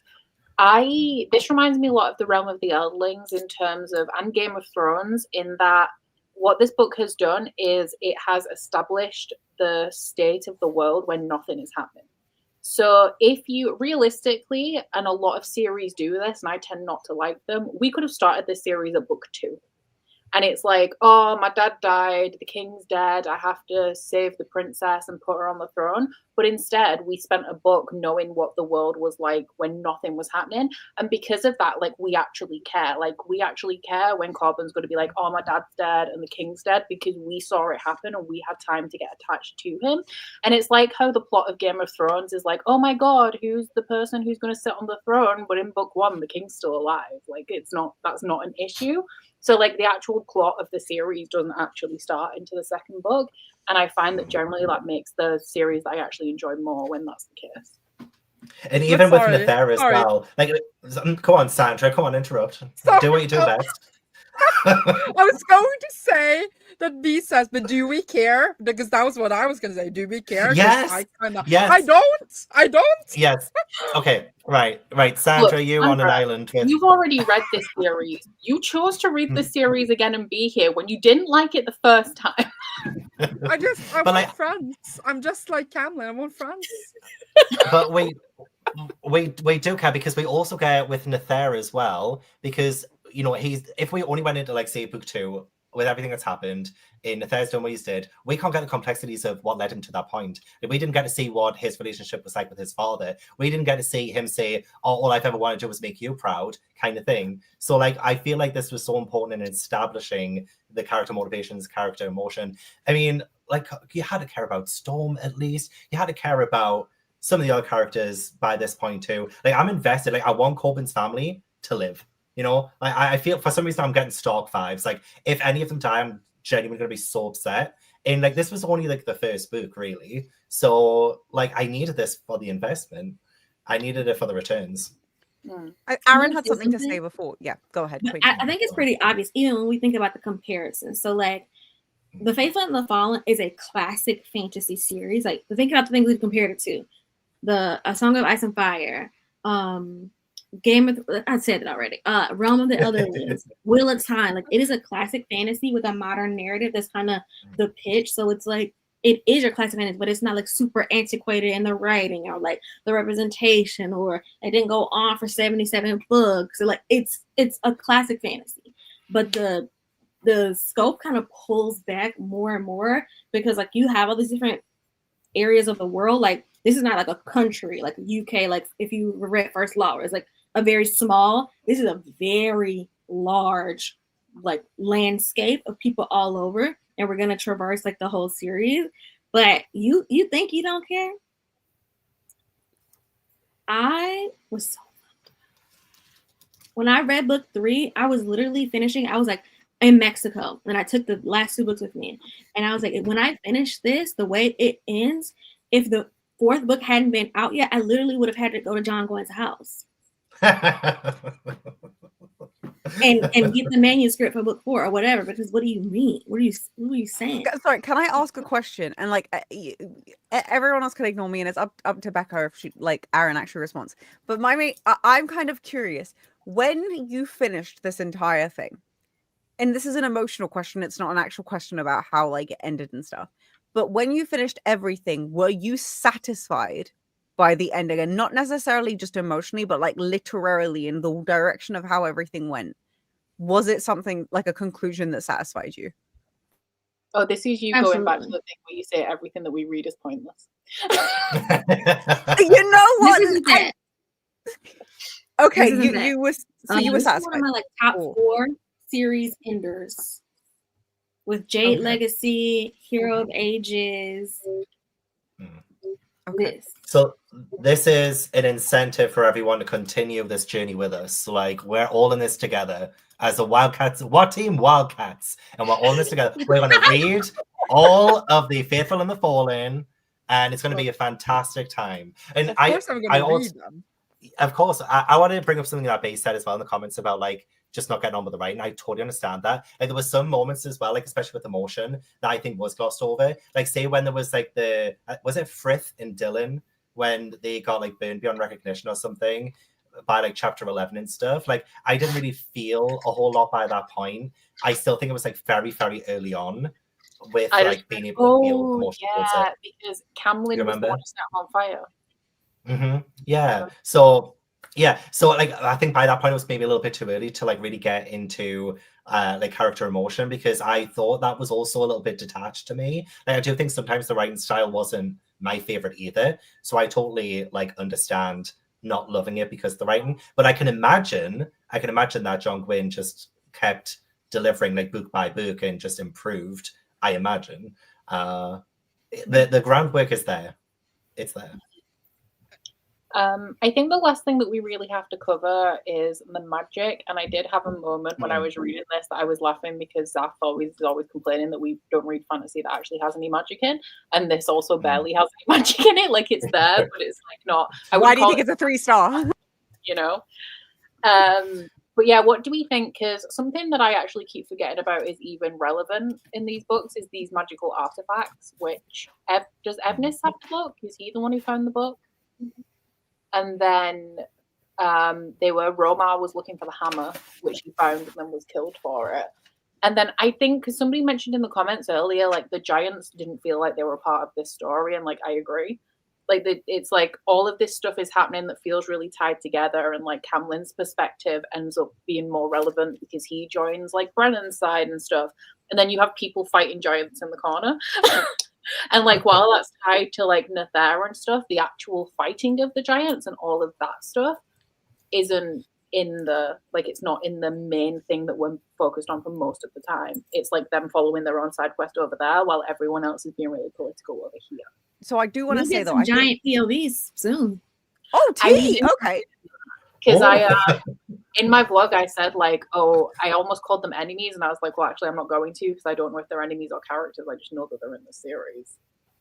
But I'm intrigued about them because it's just like, oh, there's some giants and they created the world, but it's not what's that. I think it's kind of like what you said earlier, though, in the sense that we're seeing like the most base state of the world, and I feel like this is also the most like quote unquote normal aspect of where our characters are at. So again, like I feel like it's only going to go up from here, and it's only going to become more and more fantastical. And I think because so much of it is centralized on Corbin at the moment, it's like now he's got away from his homeland and it's got fucked up.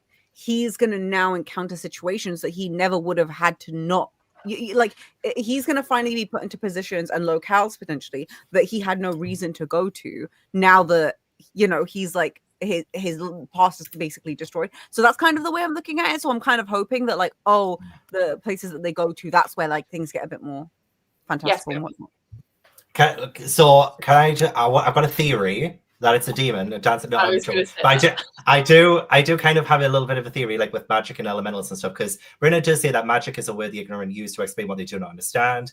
Elemental refers to those who have some kind of command, and it seems to be like a command over the elements like earth, water, fire, air, and command them to some extent.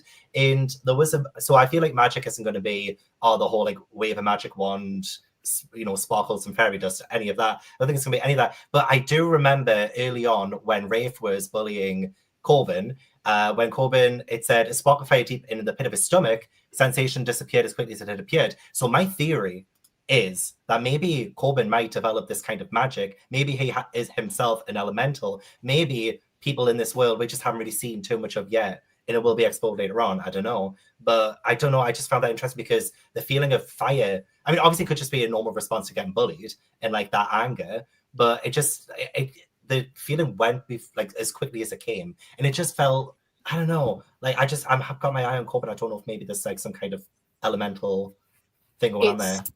There was something that Corbin did, and I really can't remember what it was, but there was something he did that I was like, interesting. And then kind of, have you considered that maybe Corbin's gift with the sword or his connection to animals is not quite natural? Yeah. Well, he touched the giant stone and had the vision, like as opposed to when Nether kind of just randomly has dreams with him, like he had to touch the stone that started off his first vision kind of thing too. That's a good. Oh no, I was going to say, is he actually special, or was he just the person that touched the giant stone? Which reminds me of the standing stones in the realm of the Earthlings that are on the hill. But also, like, Faithful and the Fallen is classic fantasy, and if you think about like Realm of the Elderlings, A Song of Ice and Fire, Wheel of Time, a lot of like series from that age, the magic played a large role, but it wasn't very present in the story. If that makes sense, like it was this thing. That's like a lot of the people in the comments are like, "Oh, isn't this magical?" And I'm like, "Yeah, no, there's magic, but it's not like I wouldn't call it a magical. Like it's not. If you said to me like, give me a fantasy with magic, I'm not going to be like, oh, the Faithful and the Fallen. I would be like, well, I don't know actually. Read that much magical fantasy, like where you've got fire wielders and that's how they fight and stuff, and like they go to magic schools. That's magical fantasy. This isn't. Well, when Evnus changed his appearance magically, that like threw me off at first. I was like, wait, what? what did he just have the ability to do? Is he getting those abilities through the book that he's got? I'm assuming, but I didn't feel like that was really well established. Like he just did it and walked into the room. Because Nether has those two people that do the chanting and make the magic fog, which is what Brina and Heb did at the end of this book. But that's all we've seen. We haven't really gone into the depth of like, what are these people? Why can they do this? Where do these abilities come from? Obviously, it's something that's tied back to the origins of the world and when the giants were more present. But at this point, we don't have any idea of like why. And maybe that is because actually all of our perspectives are random normie people. Like we don't have Brina's perspective because Brina obviously knows what's going on. But we can't have Brina's perspective right now because it would give too much away, I feel. And the person who's tied to the most magic is Evnus and Nether, but Nether is more like a vehicle, like he's a person who's being manipulated by magical people as opposed to having anything to do with or knowing anything about magic himself. Damn.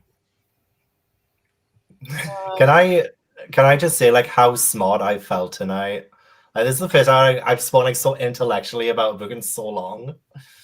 You've done. And just the other day, you were saying, "I'm reading, but I don't have opinions." Yeah, no, I was like, "Do I have an opinion?" I have all of the opinions. Yes, because he's also constantly shapeshifting to look like a normal person anyway, as well. Magic is just more simple. You've got angels and demons. You've got giants. You've got dragons. You've got whatever the fucking creatures they have in the war. You've got, sentient-ish wolves and possibly horses. You've got talking crows. There are a lot of things that it's more like the magic is like woo-woo, not like, it feels more like a mystical world than like we're talking about like abject magical at the moment, and I feel like potentially we'll get more of that. Especially there's just so many seeds, and I think that's another thing that like this is. Hopefully, I'm not going to be biting my tongue as we continue, but this is the most like I've kind of really been like excited outside of Robin Hobb for something and obviously Game of Thrones. I already had read all of that and loved all of that, so that was different. But like. This is the most excited I've got simply because I'm like, there's so many different things that could play into that element because like that's just like my favorite thing in fantasy. I want to feel like the fantastical elements and there's just so many bones here. So I'm just like, and don't get me wrong, that doesn't mean that I don't want there to be a cost. I want people to die. I want people to go through things brutally. I want to see people like suffer mentally.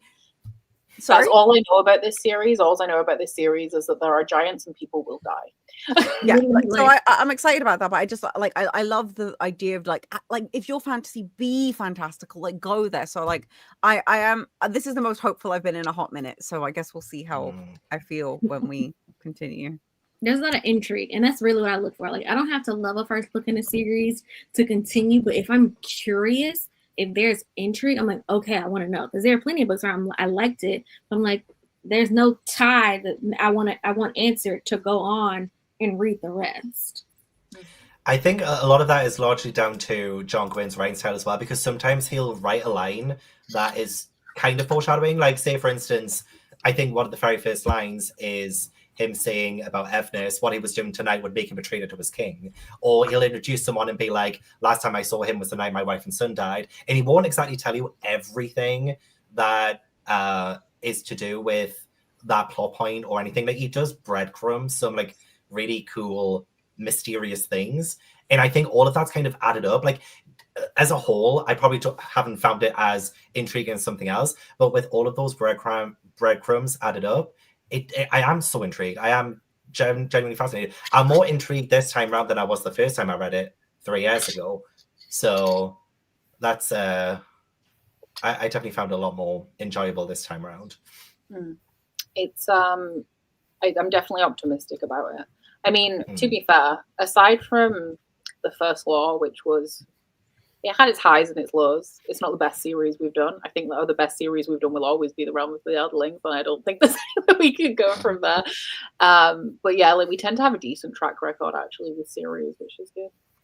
Someone wrote earlier that they agree with me. This is making a Miss Abercrombie, and I was like, I wouldn't go that far, not that far, but I know.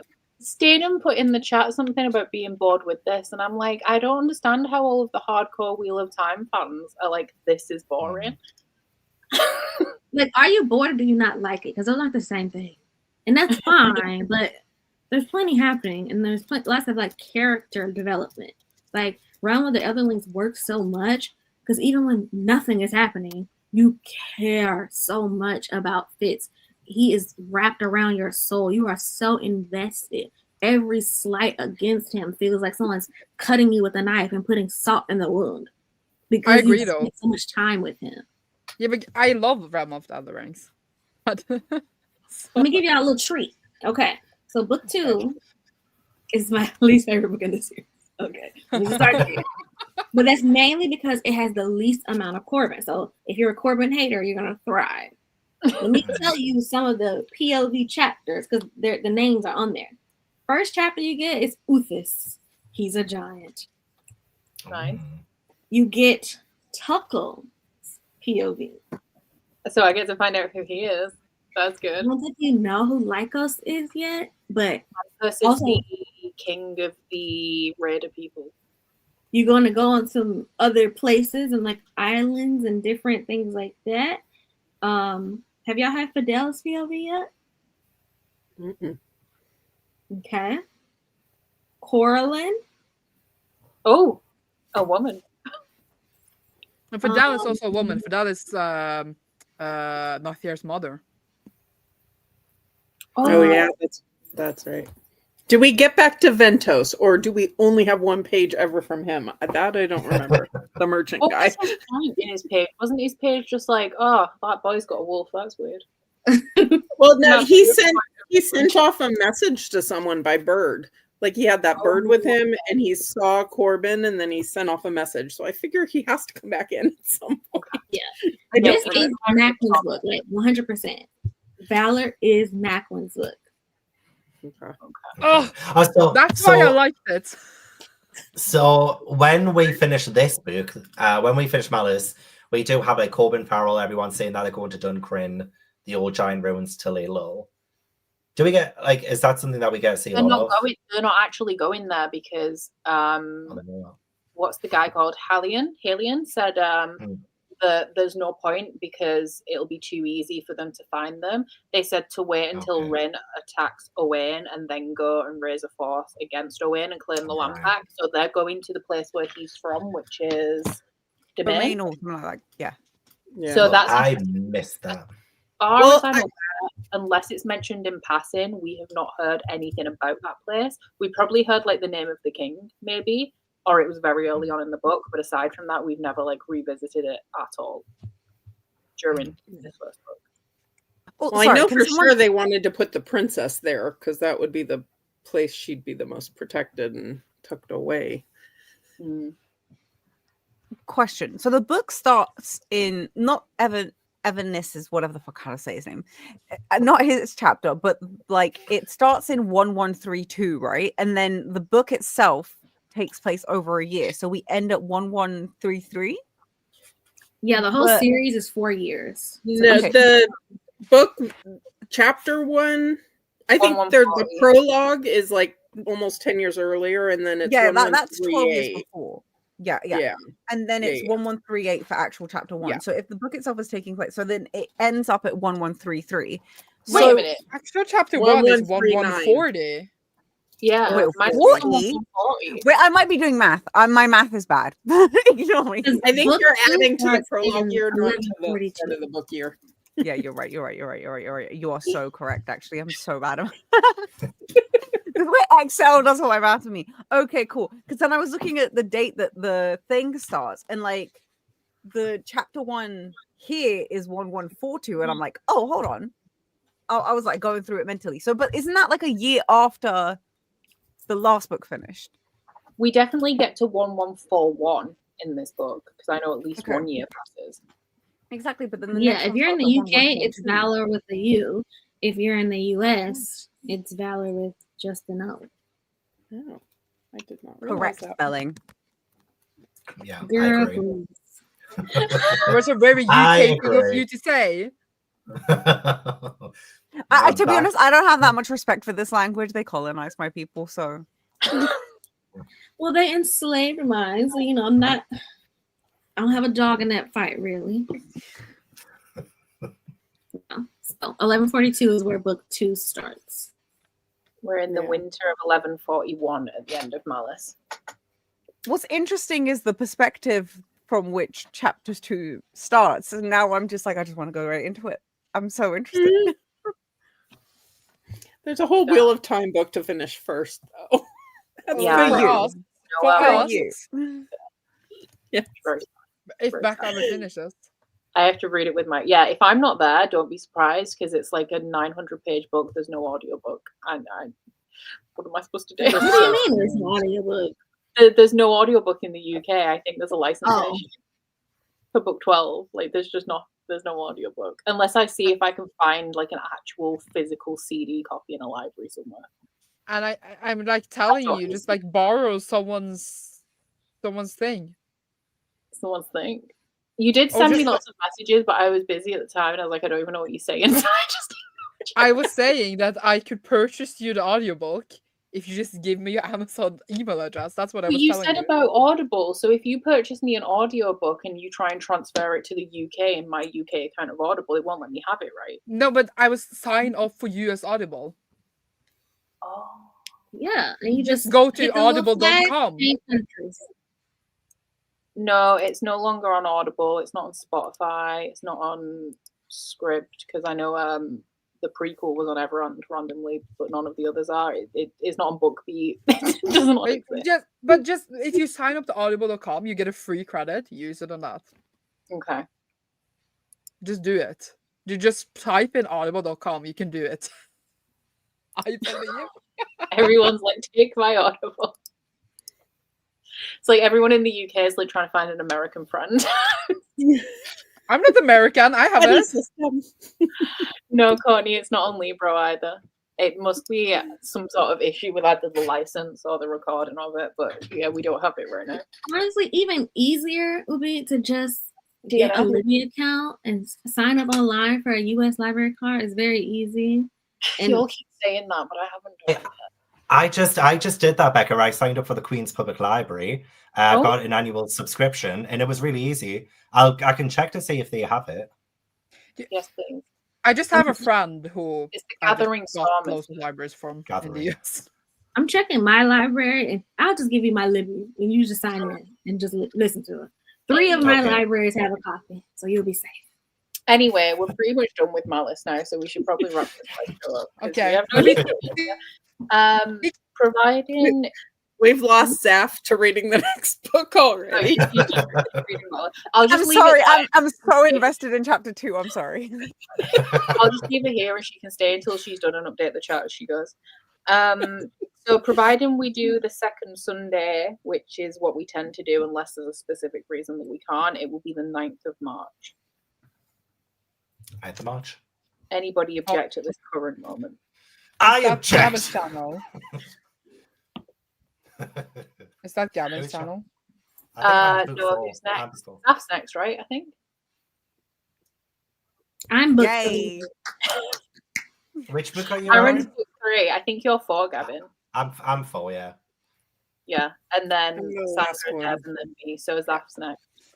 I'm reviving my dead channel for this, people. Be excited. Woo! I think Slay. everybody in order of how long they've been here, and Zaf was like one of the first hosts, and he's the only one that hasn't left. Where she's in second. Slay. Honestly, that's quite Absolutely. slay of me. That is slay. That's dedication, you know. That It is. Oh yeah. my And God. if anybody be had honest- told me that you would be the last one here, I would not have believed. Yeah. I'm reliable, unlike other people I Ooh. think we've learned. Becca, let's not do that then. But somebody Right. said this is the first day of daylight savings time, and so that the hours and the But what for what country? they didn't specify. It doesn't. It's the middle of the day. It's like 3 p.m. in the US. It's 8 p.m. for me. It doesn't matter what day it is for me. Well, the girls can't count. You just Oh, press yeah, slideshow that's and then it says the time. It's fine. Yeah. Canada. We'll spam the link everywhere. Yeah. Yes. You will Everybody know. just have it finished by the 9th of March. Yeah. And then we'll see what happens. Yes, sir. And we will update everything obviously on our own socials. Like most people don't use Twitter anymore, but Instagram is very prolifically used. And of course, all of these people who actually post on YouTube regularly will start talking about it on the lead up. I will maybe at some point. Who knows if I come back properly? I probably will at some point. Yeah. But yeah, look at all of them. They're more relevant. Okay. And on that note, I will see y'all. We will see y'all in a couple of months. Thank you very much for joining, guys. Thank And- you. Bye.